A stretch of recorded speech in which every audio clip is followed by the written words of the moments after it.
Still in local news, co-deputy leader of the United National Party, Sajid Premadasa, says he nominated co-deputy leader Kharujaya Suriya for the party leadership in order to defeat the controlling government. Premadasa made this statement participating in a program in Maligavatta. A financial donation was made today to the Al Masjidul Nurwal Madrasatul Nuraniya Mosque under the Masjidul Pudu program today. දැන් කාටත් රහසක් නෙවෙයි එක්සත් ජාතික පක්ෂයේ නායකත්වයට මම කරු ජයසූරිය මැතිතුමාව යෝජනා කළා තිබෙනවා. එතුමාගේ නම යෝජනා කිරීමත් සමගම It is not a secret that I have nominated Kharujaya Suriya for the leadership of the United National Party. Along with his nomination, I must state that we are dedicated to give him the strength and support he needs to effect a revolutionary force in the entire country like Ranasinghe Premadasa did. Now, some critics say Kharujaya Suriya is not suitable because he crossed over to the government and then came back. But I wish to remind you that during the 1994 presidential election, when Gamini Disanayake was nominated for the UNP candidacy, he crossed over from the TUNF. Not only that, when Kharujaya Suriya left the government and came back to the UNP, what happened? Everyone at the UNP convention raised their hands and said that he should come back as the deputy leader. Also, when the opposition leader left the country, until recently, Kharujaya Suriya stood in. If it is not wrong for someone who left the party to return as the deputy leader, then why is it that he cannot candidate the position of party leader? But the UNP cannot do this while remaining in the opposition. We cannot envision a good and just Sri Lanka while remaining in the opposition and making contracts with various persons. This is why I have nominated Kharujaya Suriya.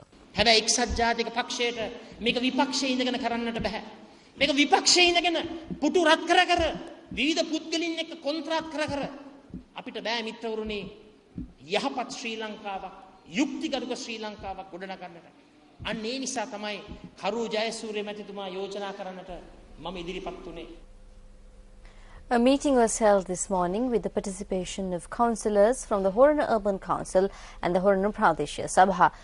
The topic for discussion was the future of the United National Party. The view of all the councillors gathered was that the UNP co-deputy leader Kharujaya Suriya must be appointed the leader to ensure the growth of the party. I am begging in the name of the gods from Ranil Wickramasinghe. Without taking this party deeper into the darkness, please leave and hand over power to Kharujaya Suriya, who can win so that the party can be saved. I am respectfully asking Ranil Wickramasinghe for the future of the party and the sake of the people. Please hand over the leadership to him and leave.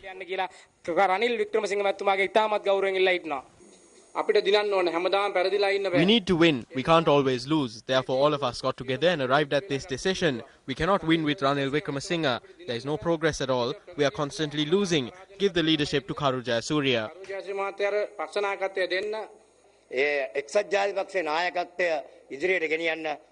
I am kindly asking the opposition leader to think about the future of the party, the leadership of the party and the people of this country who are constantly being hammered down, and hand over the party leadership to someone else.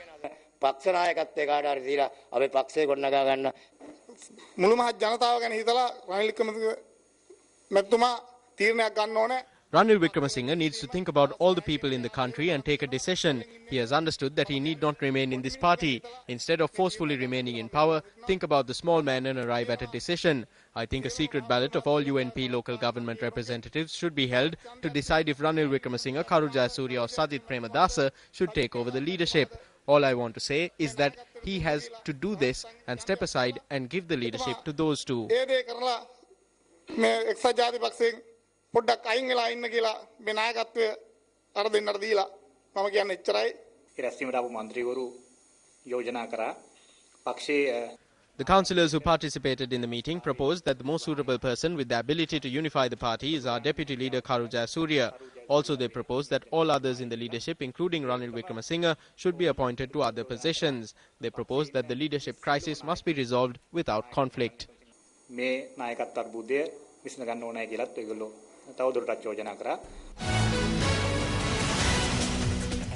United National Party General Secretary Tesatha Nayaka says that the disputes that have cropped up within the party will be solved within the coming week. The parliamentarian made this comment at a function held in the Manikin area today.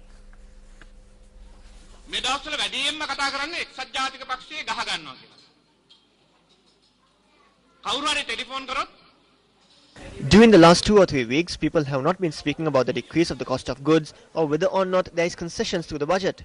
These days, people are talking about the problems that have cropped up within the United National Party. From the majority of the calls that I receive, 75% of them ask me as to what is going on.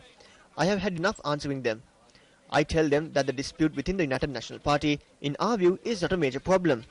When we are defeated in this manner, problems do crop up. However, the history of the United National Party has clearly showed us that when such problems crop up, we could solve them through discussions.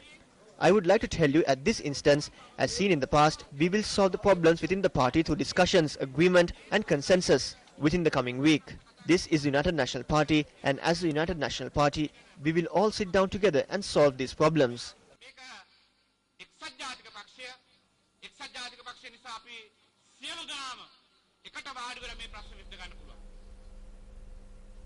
Here are some of the views expressed by Deputy Minister of Livestock, Rural Community Development H.R. Mitrapala at a function held in Avisavela yesterday.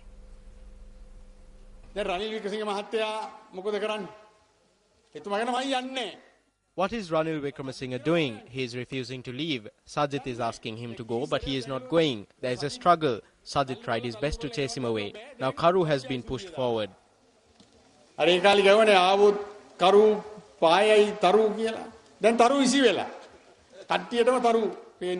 Now everyone can see the stars because they are fighting with each other. How many other groups are within the party? No matter who comes, be it Karu, Ranil or Sajith, President Mahinda Rajapaksa is a lifetime leader who has been appointed by the people to rule this country. No one can change this. One by one they are crossing over to our side. How many of them came? When Karu Jayasuriya crossed over, he brought with him 17 others. Grero crossed over in Parliament recently. Why is this? These seniors are fed up with the UNP.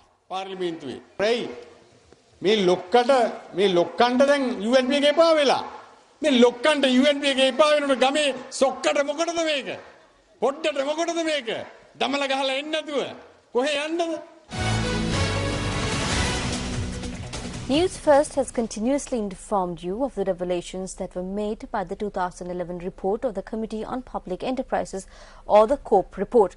Today on our special segment, COPE Revelations, we take a look at some of the revelations made by the committee with regard to 3 institutions which are of great importance to the public and the recommendations made by the committee.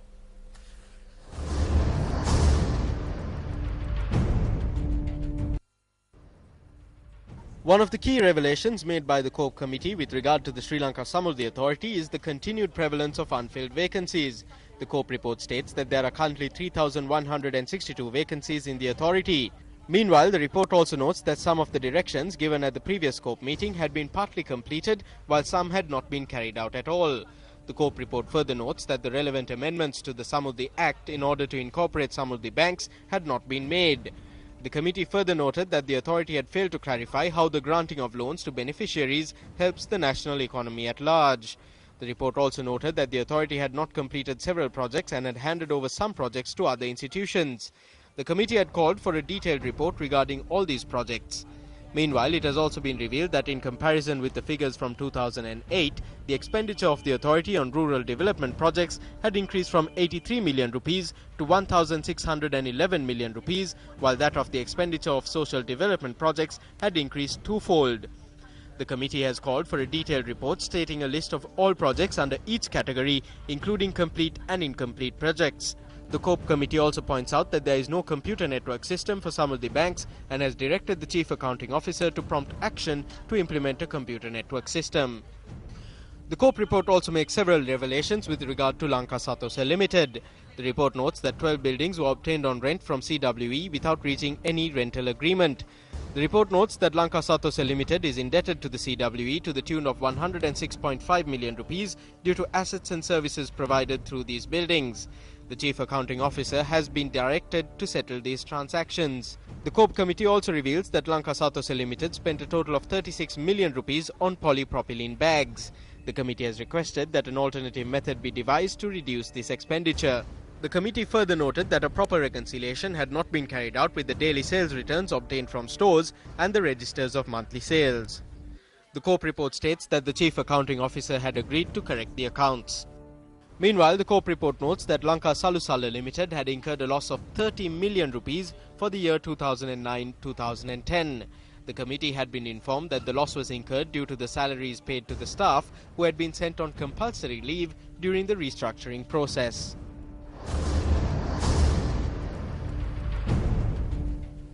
An incident where a woman died following childbirth was reported from the Hambantota hospital recently. The relatives of the victim claim that the cause of death is suspicious.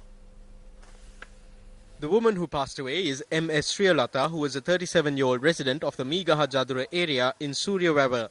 She was admitted to the Hambantota hospital on the 3rd of this month with difficulties in breathing. Sriyalata, who is a mother of 3, was 7 months pregnant at the time of admission, and she gave birth by C-section on the 5th of this month. She was receiving in-house treatment but passed away on the 9th of this month. Sriyalata's body was handed over to her relatives yesterday in a sealed coffin, and her relatives were notified to conduct the final rites before midnight. She was treated for pneumonia, but it didn't work. They said it was a suspected case of swine flu. However, the patient passed away on the 9th. Her body was handed over in a sealed coffin, and we were told to conduct the final rites within 24 hours.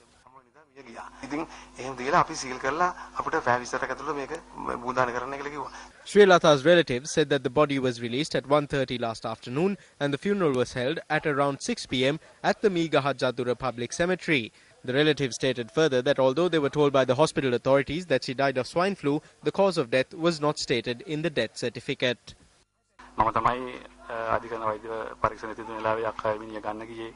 I was the one who claimed her body when the judicial medical inquiry was held. They said that they will seal the body because they suspect it to be a case of A1H1.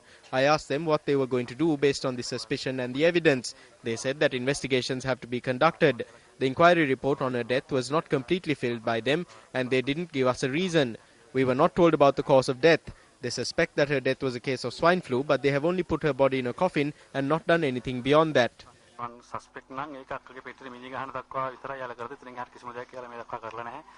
When we made inquiries regarding the incident from Dr. Sanat De Silva, who is the acting deputy health director of the Hambantota district, he said that he has not been notified about such an incident.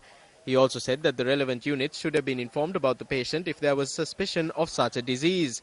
Director of the epidemiology unit, Dr. Paba Palyawardena, said that a case of swine flu has not been reported in the island so far. The repeated efforts made by us throughout the day to contact the Hambantota Hospital Director and Deputy Director to obtain more information regarding the incident proved futile.